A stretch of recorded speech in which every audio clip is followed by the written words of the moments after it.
வணக்க மக்களே. ஓபிஎஸ் அவர்கள் ஷாக். கொளத்தூர் கிருஷ்ணமூர்த்தி திரும்பவும் அதிமுகவில் இணைஞ்சிருக்காங்க.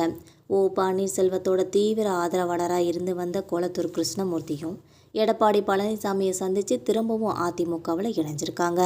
முன்னாள் முதல்வரும் அதிமுகவில் பொருளாளராகவும் ஒருங்கிணைப்பாளராகவும் சொல்லி உயர்மட்ட பொறுப்புகளை வகித்து வந்திருந்த பன்னீர்செல்வம் அவர்கள் எடப்பாடி பழனிசாமியோடு ஏற்பட்ட மோதல்னால கட்சியிலிருந்து நீக்கப்பட்டிருந்தாங்க. இதையடுத்து அதிமுக தொண்டர்கள் உரிமை மீட்பு கழகம்ன்ற பெயரில் செயல்பட்டு வந்துட்டு இருந்தாங்க பன்னீர்செல்வம். அதிமுகவை ஒருங்கிணைக்கிறதே தன்னோட லட்சியம்னு சொல்லி பேசி வந்துட்டு இருந்தாங்க. ஆனால் இன்னைக்கு அவங்களோட அணியில் இருந்து வைத்தியலிங்கம், மனோஜ் பாண்டியன் நிறைய பேர் அடுத்தடுத்து வெளியேறி திமுகவில் சேர்ந்துட்டாங்க. இதனால் தனிமையில் விடப்பட்ட பன்னீர்செல்வம் அவர்கள் நேற்று திடீர் திருப்பமாக திமுகவில் போய் இணைஞ்சிருக்காங்க. பன்னீர்செல்வம் திமுகவில் இணைஞ்சது ஒரு பெரிய பேசு பொருளாகவே மாறி இருக்குன்னு சொல்லலாம். அவருடன் செயல்பட்டு வந்த ஆதரவாளர்களுக்கெல்லாம் இது ஒரு அதிர்ச்சியை கொடுத்துச்சுன்னே சொல்லலாம். இந்த நிலையில் தான் ஓபிஎஸ் ஆதரவாளராக இருந்த முன்னாள் அமைச்சர் வெல்லமண்டி நடராஜன் அவர்கள் நேற்று எடப்பாடி பழனிசாமி அவர்களை சந்தித்து அதிமுகவில் இணைஞ்சிக்கிட்டாங்க. இந்த நிலைமையில் பன்னீர்செல்வத்தோட தீவிர ஆதரவாளராக இருந்து வந்த கொளத்தூர் கிருஷ்ணமூர்த்தியும் எடப்பாடி பழனிசாமி அவர்களை சந்தித்து திரும்பவும் அதிமுகவில் இணைஞ்சிக்கிட்டாங்க. ஜெயலலிதாவோட ஒரு நெருங்கிய நம்பிக்கைக்குரிய நபராக இருந்தவர் தான் பன்னீர்செல்வம் அவர்கள்னே சொல்லலாம். ஜெயலலிதா அவர்களோட மறைவுக்கு அப்புறமா முதலமைச்சர் பதவியை சில முறை அவங்க ஏற்றுக்கிட்டாலும் கட்சியோட முழு கட்டுப்பாடு இபிஎஸ் கிட்ட தான் இருந்துச்சு.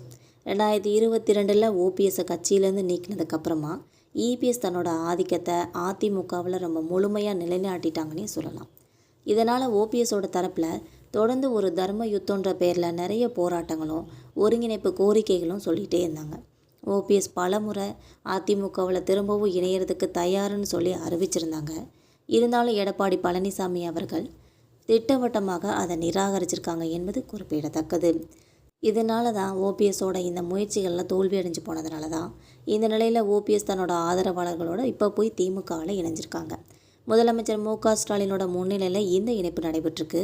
ஆனால் ஓபிஎஸோட ஆதரவாளர்கள் ரொம்பவே அதிருப்திக்கு ஆளாயிருக்காங்க.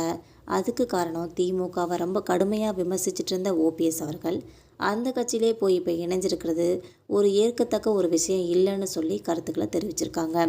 சில தினங்களுக்கு முன்னாடி தமிழக வெற்றி கழகத்தை நாடலான்னு சொல்லி ஓபிஎஸோட ஆதரவாளர்கள்லாம் சொல்லியிருக்கிறாங்க.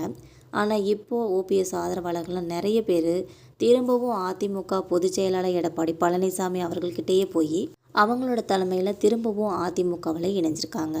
இதனால் தமிழக அரசியலில் பன்னீர்செல்வம் மற்றும் எடப்பாடி பழனிசாமி இடையேயான நீண்டகால பிளவு, அதிருப்திலாம் ஒரு பெரிய பேசு பொருளாகவே மாறி இருக்குன்னு சொல்லலாம். மக்களே, இந்த வீடியோ உங்களுக்கு பயனுள்ளதாக இருந்தால் மறக்காமல் நம்ம சேனலை சப்ஸ்கிரைப் பண்ணிக்கோங்க. பெல் ஐக்கனை கிளிக் பண்ணி வச்சுக்கோங்க. அப்போ தான் நம்ம போகிற ரெகுலர் வீடியோக்கள் உடனுக்குடன் நோட்டிஃபிகேஷனை உங்களை வந்து சேரும். தேங்க்யூ.